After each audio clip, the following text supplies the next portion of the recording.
allow for people to get to their hearings? Yeah, we can do that, Mr. Chairman. Okay, so I'm going to recognize two Democrats now, Mr. Krishnamoorthi and Bill Foster will be recognized. Then I'll go to two Republicans. With that, I'll go to Mr. Krishnamoorthi. I understand, Chairman Waters, that you have been, you've agreed to this. Thank you. I did not, but Mr. Chairman, it's difficult. Go right ahead. No, I did not agree, but I understand what you're trying to deal with. Please go right ahead. Thank you very much. Mr. Krishnamoorthi. Thank you, Mr. Chairman. Thank you, Mr. Ranking Member, and thank you, Chairwoman Waters, for your indulgence. Good morning, Mr. Kudlow.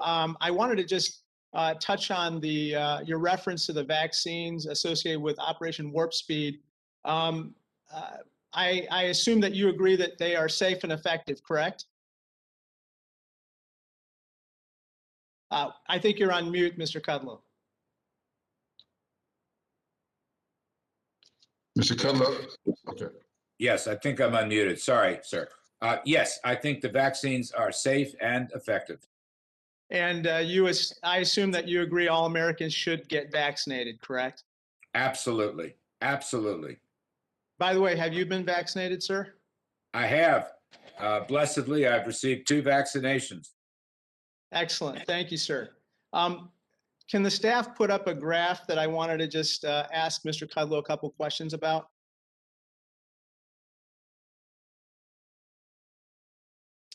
Great.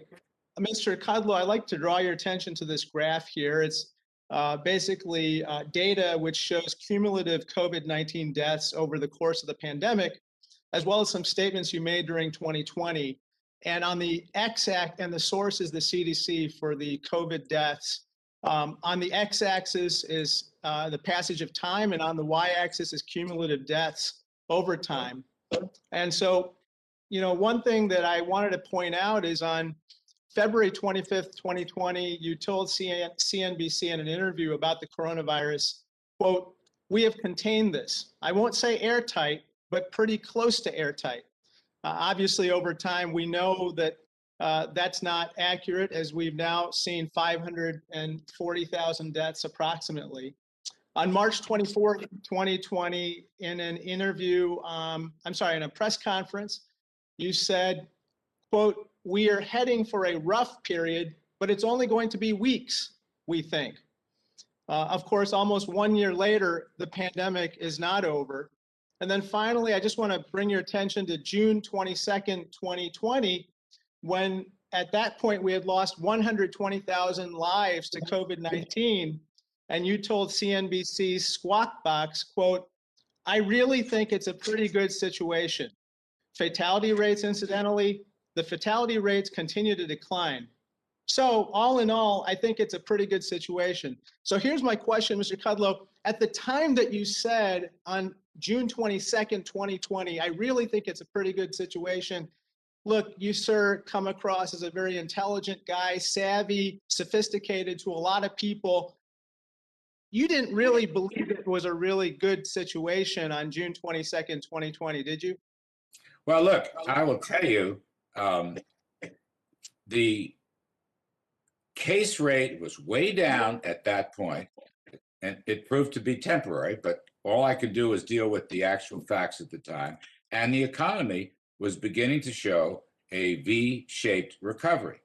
And if I may, sir, back in February of 2020, when I made the statement that I made about containing it, it was not a forecast.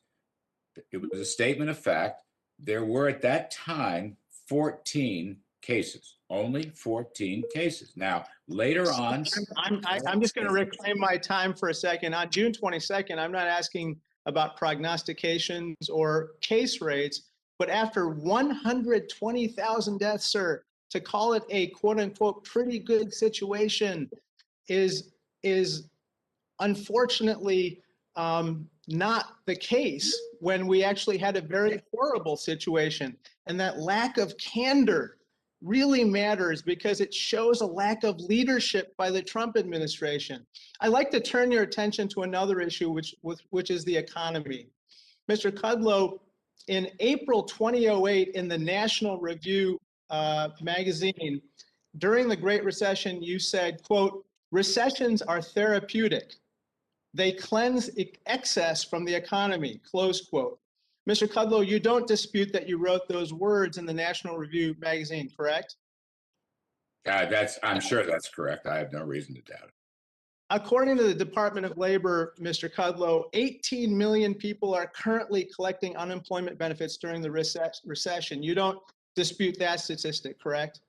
Wait, are we talking about now or then or? Yes, now. Well, what does that have to do with what I wrote in 2008? Well, what I'm trying to say is this: you can't possibly think that people collecting unemployment benefits view their plight as therapeutic, do you? You're going from one context to another, sir.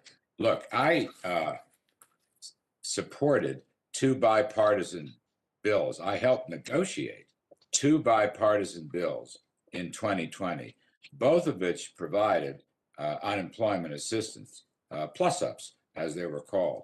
And so I'll stand by that. We changed like the rest of the world, incidentally.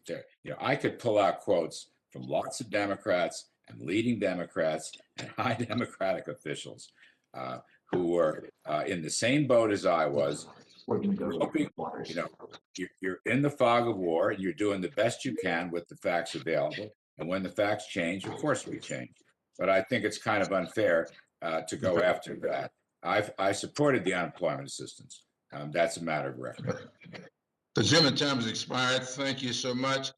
We're now going to adjust once again. We are now going to go to Ms. Waters because she's informed me since yesterday that she has an issue.